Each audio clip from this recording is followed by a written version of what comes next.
간 배분할 건데 법인세 기간 간 배분을 왜 한다고요? 세법과 회계의 인식 시기 차이 때문에 우리가 조정해 주는 게 기간 간 배분입니다. 그럼 다시 한번 기간 간 배분, 우리가 나중에 4교시 때 기간 내 배분 배울 건데 기간 간 배분과 기간 내 배분을 해주는 목적이 뭐라고 그랬어요? 목적이 뭐예요? 뭐라고요? 뭐예요? 기간 간 배분과 기간 내 배분을 해주는 목적이 뭐예요? 기간 간 배분과 기간 내 배분을 해주는 게 법인세 회계 목적인데 이거 왜 해주냐고요? 세법과 회계의 인식 시기의 차이를 조정하고 세법과 회계의 수익 인식의 범위의 차이를 조정해서 세금은 텍스 기준으로 내지만 손익계산서에 들어가는 법인세 비용은 회계 이익을 기준으로 내게 해주겠다는 게 법인세 회계 목적이라고 그랬죠. 그럼 기간 간 배분을 해주는 이유는 뭡니까? 수익과 비용의 세법과 회계의 인식 시기의 차이를 조정해서 세금은 과세소득 기준으로 내지만 손익계산서에 들어가는 법인세 비용은 회계 기준으로 하겠다는 거예요. 따라오시겠어요? 그럼 봐봐요. 우리 지금부터 기간 간 배분을 볼 건데 이렇다고 지금 문제 보시면 거기 앞에 교재 표시면 X1년, X2년 있고요. 여기 회계 이익 있고 자 여기 과세소득 있어요. 거기 문제 보시면 문제래. 거기 517페이지 예제 보시면 회계이익이 어떻게 되는지 봅시다. X1년 초에 10만원에 연 10%의 적금을 불입했고요. 적금의 만기는 2년이고 적금의 이자는 만기에 일시 지급한대요. 다른 거래는 없대. 지금 보면 이 기업 같은 경우에 10만원의 적금을 들었어요. 2년 동안 한대요. 이자율은 10%래. 그럼 매년 얼마씩 받아요? 매년 만원씩 이자를 사실 받아야 되는데 적금이기 때문에 적금은 돈을 언제 줘요? 만기에 일시에 지급한다고요. 이자를 따라오시고 있습니까? 어렵지 않죠? 저도 알아요. 미수이자에 대해서 법인세도 회계의 기준을 준용한다는 거. 그럼 근데 그냥 한번 해볼게요. 그럼 회계 같은 경우에는 X1년도와 X2년도의 회계 이익이 얼마가 돼요? X1년도 회계처 어떻게 해? 이자 수익 만원, 미수이자 만원. X2년도 회계처리 어떻게 해? 현금 2만원 받으면서 미수이자 만원 까고 이자 수익 만원 잡아주면 되겠죠. 그래서 아무튼 회계 이익은 X1년도에도 만원이고요. X2년도에도 만원이라고요. 따라오시죠. 과세소득은 어떻게 돼? 세법은 아주 쉽게 단순하게 얘기하면 현금주의이기 때문에 X1년도에는 세법상 세금 낼 게 없어요. X2년도에 2만원 현금 들어왔을 때 그때 세금 낸다고요. 현금주의라니까. 그럼 과세소득 기준으로 보면 X1년도에는 과세소득이 없고 X2년도에 돈 받았을 때 다 과세소득이라고요. 여기까지 따라올 수 있겠지. 그럼 봐봐. 세율이 30%라고 보면 저랑 한번 해볼게요. 저랑 한번.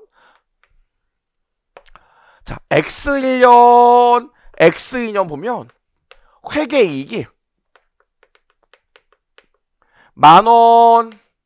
만원인데 지금 실제로 세금은 요때 내기 때문에 우리 법인세 납부액은 어떻게 돼요? X1년도에 법인세 납부액 없지. 왜? 과세소득을 기준으로 세율 떼는 게 법인세 납부액인데 X1년도에 이익이 없잖아요. 세법상 이익이 없잖아. 하지만 X2년도에는 돈 받았을 때 다 과세소득 잡으니까 X2년도에 소득이 있죠. 요 금액의 세율 30% 때리면 X2년도에 세금 얼마 내는 거예요?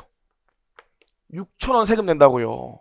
그럼 우리가 아직 다른 건 안 배웠으니까 세금 납부하는 금액만큼 법인세 비용 낸다고 치면 X1년도에는 법인세 비용이 없고 X2년도에 법인세 비용이 6,000원이나 있다고요. 따라오시겠어요? 그럼 어떻게 돼? 당기순이익을 보면 X1년도에 당기순이익이 만원 나오고요. X2년도에 당기순이익이 4,000원 나오게 된다고요. 이 법인세 회계를 하는 이유는 이게 싫다는 거야. 세금은 오케이. X2년도에 2만원 돈 들어왔을 때 그때 내가 세율 대표라서 6,000원 낼게.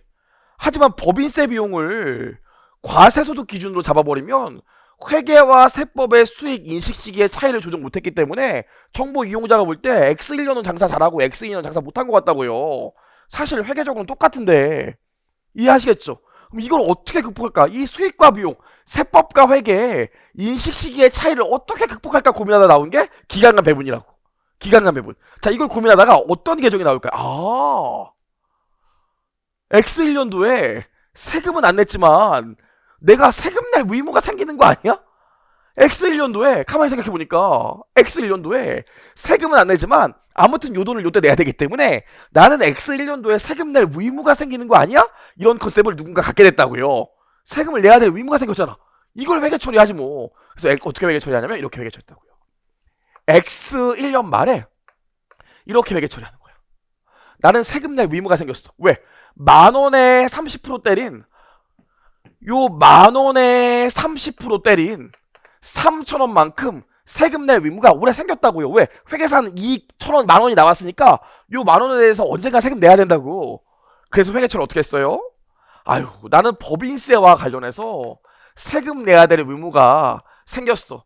그래서 법인세 기체로 부채로 계상해야 되는데 지금 내는 게 아니라 좀 이따 나중에 이연해서 낼 거라고요. 그래서 계정명이 뭐가 돼? 이연 법인세 부채라고 계상하고 얼마 쓰면 돼? 올해 회계상 이익에 세율 때린 3,000원 잡아주면 된다고요. 내가 법인세와 관련해서 세금 낼 의무가 생겨서 부채라고 잡았는데 지금 내는 게 아니라 나중에 이연해서 내니까 이연법인세 부채라고요. 그래서 이연법인세 부채라는 계정을 발명해냈어요. 누군가가. 어렵지 않죠. 놀라운 게 뭐냐면 여러분 이 이연법인세 부채라는 게 요 한 1, 2년 사이 한 12년 사이에 나온 게 아니라 몇백 년 전에 나온 거라고요. 그렇죠? 그럼 여기까지 했습니다. 그럼 반대쪽에 못 써주면 돼요. 반대쪽에. 아휴, 부채가 생겼으니까 비용도 써야겠지. 근데 무슨 비용이에요? 법인세와 관련된 비용이니까 법인세 비용이라고 회계 처리를 해버리는 거예요. 이렇게. 어렵지 않지? 그럼 이렇게 회계 처리하고 나서 X2년 말이 되면 어떻게 회계 처리할까요? X2년 말이 되면 X2년 말이 되면 실제로 현금 얼마 나가요? 6,000원 나가죠. 근데 내가 이때를 대비해서 미리 부채로 잡아놨잖아. 내가 이럴 줄 알고 미리 이연해서 법인세 부채를 잡아놨지. 그래서 여기 뭐라고 써요? 이제 좀 줄였을까? 이연 법인세 부채. 이연 법인세 부채로 3,000원 요때 까준다고요. 그래도 3,000원이 부족하잖아. 저기 네가 3,000원 미리 부채 잡고 미리 비용 잡은 건 알겠는데 그래도 3,000원이 부족한데 그건 어떡하지? 그건 비용 잡으면 되지. 그래서 법인세 비용으로 X3년도에 X2년도에 추가로 3,000원 잡아준다고. 어렵지 않죠? 이런 회계를 처리를 하면 드디어 우리가 뭐가 극복돼? 세금은 X2년도에 6,000원 내지만 X1년도에 법인세 비용으로 3,000원 계상돼서 X1년도에 당기순이익이 7,000원으로 바뀌고 X2년도에 법인세 비용으로 3,000원 계상돼서 X2년도에 당기순이익도 7,000원 바뀌게 되는 거 아니겠어요? 그럼 어떻게 돼? 회계상 이익을 기준으로 세율 때린 금액이 법인세 비용으로 들어갔기 때문에 법인세 비용을 차감한 이후에 당기순이익도 양년도가 똑같잖아요. 그럼 성과를 정확히 비교할 수 있겠죠. 이게 법인세 뭐라고요? 기간간 배분이요. 그럼 기간간 배분 뭐 한 거야? 아직 인식 시기의 차이 때문에 세금을 내지 않았거나 냈다 하더라도 그거에 대해서 미리 자산과 부채로 잡아서 회계상 이익을 기준으로 세율 때린 금액이 법인세 비용이 될 수 있도록 만드는 회계가 기간간 배분이라고요. 그럼 기간간 배분에서 제일 중요한 건 뭐겠어요? 뭐겠습니까? 이연법인세 자산부채 잡는 거예요. 그렇죠? 자, 그럼 조금만 더 얘기해 볼게요, 여러분. 다른 얘기해 보죠. 교재는 없는데 다른 얘기해 볼게요. 자, 기운 내시고. 막 이렇게 했다고 하시죠. 자, X1년, X2년인데 이번 이렇게 할게요. 회계 기준으로는 이때 이익이 1,000원이고요. 회계 기준으로는 이때 이익이 1,000원이야. 근데 텍스 기준으로는 이때 이익이 2,000원이래요. X2년도엔 이익이 없대. 어렵지 않죠? 세율은 10%래. 지금 이게 왜 차이가 날까? 이게 이 금액은 어떻게 나왔을까? 하지 말고 숫자를 준 거라고요. 따라오시겠죠? 그럼 우리 배운 대로 한번 해보자. 만약에 그냥 하면 이연법인세 회계 기간간 배분을 고려하지 않는다면 X1년도의 회계이익과 X2년도의 회계이익은 다 1,000원이겠죠. 근데 올해 세금 납부액은 얼마예요? 법인세 납부액은 세법상은 요때 다 수익으로 받기 때문에 이런 경우가 어떤 경우일까요? 이런 게 어떤 경우야? 아시죠? 세법상은 돈 받았을 때 수익 잡는 거. 내가 돈 받고 2년 동안 일해주기로 했대. 세법상은 돈 받았을 때 수익이라고요. 그 경우에요. 따라오시겠죠? 그럼 법인세 납부는 요때 X1년도에 과세소득이 2,000원이었기 때문에 이거의 10%에서 이때 200원 세금 낸다고요. X2년도에 세금 안 내겠지. 그럼 당기순이익이 어떻게 돼? 800원, 1,000원 나오기 때문에 또 두 개가 틀어진다고요. 이상하네. 회계상 이익은 똑같은데 회계와 세법의 인식시기의 차이 때문에 또 금액이 틀어지네. 그때 어떤 컨셉이 등장한다고요? 이원법인세 자산부채 컨셉이 등장한다고요. 따라오시겠어요? 이렇게 보면 돼. 자, 그럼 X1년 말에 이런 회계 처리를 해보면 돼요. 가만히 있어봐. 내가 지금 현금은 200원 냈는데 내가 지금 미래에 세금 내야 될 금액을 미리 냈네. 미리 얼마 넣어야 돼? 요거에 10% 때린 100원을 세금 내야 되는데 내가 지금 미리 낸 거 아니에요? 그럼 어떻게 하면 돼? 가만히 있어봐. 내가 법인세와 관련해서 세금 내야 될 금액을 미리 낸 거니까 법인세와 관련돼서 미리 낸 자산이 생겼네. 아유, 나 요즘 왜 이러지? 자,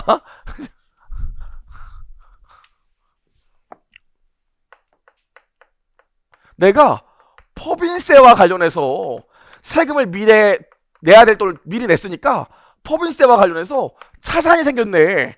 근데 나중에 이연에서 안 낼 세금이니까 이연 법인세 자산으로 잡는다고요. 따라오시겠죠? 그럼 대책 안 맞지 지금. 돈은 200원이나 내는데. 그게 뭐가 되겠어요? 법인세 비용이요. 따라오시겠습니까? 그럼 X2년도에는 어떤 어마무시한 일이 생겨요? X2년 말에는 실제로 돈 나가 안 나가? 안 나가. 하지만 이제 세법상 의무를 다했기 때문에 회계상 이연 법인세 자산 잡아놨던 100원을 없애면서 아이고 자산이 없어졌네. 자산이 없어지면 비용 처리해야지. 근데 이거 뭐에 관련된 자산이야? 법인세와 관련된 자산이야. 그래서 법인세 비용 100 처리하면 된다고요. 이렇게 하면 어떤 일이 돼? X1년도에도 법인세 비용이 100, X2년도에도 법인세 비용이 100이라 당기순이익이 똑같이 900으로 계산되게 될 거 아닙니까? 그럼 역시나 이번에도 어떻게 했어? 회계이익을 기준으로 법인세 비용을 계산했죠. 하지만 세금 납부는 텍스 기준으로 했다고요. 이걸 뭐라고 그래요? 기간 간 배분이라고 한다고요. 법인세 기간 간 배분. 세법과 회계 인식 시기의 차이요. 따라오시겠죠? 그럼 결국 기간 간 배분은 뭐 잡는 회계예요? 기간 간 배분은 결국 뭐 잡아주는 회계처리야? 뭐 잡아주는 회계처리예요? 이원법인세 자산부채 잡는 회계처리예요. 여러분 또 이런 선생님 돈 나간 돈 나간 것도 계산해야 돼. 제가 얘기했지. 이건 누가 해? 실제 과세소득으로 세금 낼 금액은 누가 계산하냐고. 아까 얘기했잖아. 이거 텍스팀이 한다. 이거 텍스팀이. 이건 텍스팀이에요. 그리고 이원법인세 자산부채만 회계팀에서 꺼내서 이건 텍스팀이 계산해. 이거는 재무팀에서 계산해. 그럼 대차 맞으면 법인세 비용 나올 거 아닙니까? 그래서 텍스팀에서 뭐랑 뭐를 줘야겠어. 텍스팀에서 올해 내야 될 세금, 과세소득에서 산출세 계산한 걸 자료를 주고 유보 항목, 일시적 차이 차감할 일시적 차이 있었잖아요. 걔네들 목록을 쭉 주면 그거 받아서 우리가 올해 낼 세금과 이원법인세 자산부채를 끊어준 다음에 대차를 법인세 비용으로 맞춰준다고요. 이게 기간간 배분이에요. 그럼 제가 한번 물어보죠. 아니 그럼 이원법인세 자산은 왜 재무팀이 끊을까? 이원법인세 자산부채 회계팀이 끊지 않고 텍스팀이 끊어주면 되잖아. 사실 텍스팀이 더 잘하는데 자기들이 했으니까. 근데 왜 회계팀이 끊을까? 이원법인세 자산부채를 왜 회계팀이 끊냐고. 아니 이거 잠깐 생각했지만 계산은 텍스팀에서 다 해준다니까. 올해 내야 될 세금이 얼마인지 과세소득이 얼마인지 다 계산해주고 유보 항목들도 텍스팀에서 다 만들어줘요. 한 장 딱 만들어 준다고. 근데 이거 이원법인세 회계 처리를 왜 회계팀이 끊냐고요. 제가 기간간 배분은 포인트가 뭐라고 그랬어. 결국 이원법인세 자산부채 잡는 게 기간간 배분의 포인트라고 했죠. 기간간 배분으로 이원법인세 자산부채를 잡아줘야 회계이익을 기준으로 한 법인세 비용이 나올 수 있다고요. 그럼 결국 이 기간간 배분을 재무팀에서 한다는 얘기는 회계팀에서, 즉 재무팀 회계팀에서 이원법인세 자산과 부채를 인식한다는 소리라고요. 이거 왜 회계팀이 해야 되냐고요. 자산과 부채를 인식해야 되니까. 회계팀에서는, 세법팀에서는, 텍스팀에서는 유보 항목만 쭉 뽑아준다고요. 그럼 회계팀에서 보고 유보 항목 중에서 이연법인세 자산부채로 잡을 수 있는 실현 가능한 애들만 자산부채로 잡아놓고 모든 유보에 대해서 다 이연법인세 자산부채를 잡는 게 아니라고요. 실현 가능성을 따져봐야 된다고. 그래서 실제로 이런 말 그렇지만 이 세무사분들이 일단 요거 다 계산해주면 회계팀에서 무조건 회계감사인이 확인해봐야 돼. 이연법인세 자산부채를. 왜? 이연법인세 자산과 부채 실현 가능성을 따져봐야 된다고요. 이해하시겠습니까? 그래서 여러분 지금 517페이지 한번 읽어보시면 법인세 회계는 일시적 차이에 대한 세금 효과를 인식하여 포괄손익계산서에 법인세 비용에서 그 효과를 가감하고 동금액을 재무상태표에 이연법인세 자산과 부채로 인식하는 걸 회계를 의미한다. 이연법인세 회계는 일시적 차이에 대한 세금 효과를 여러 회계기간에 걸쳐 배분함으로 법인세 기간 간 배분이라고도 한다.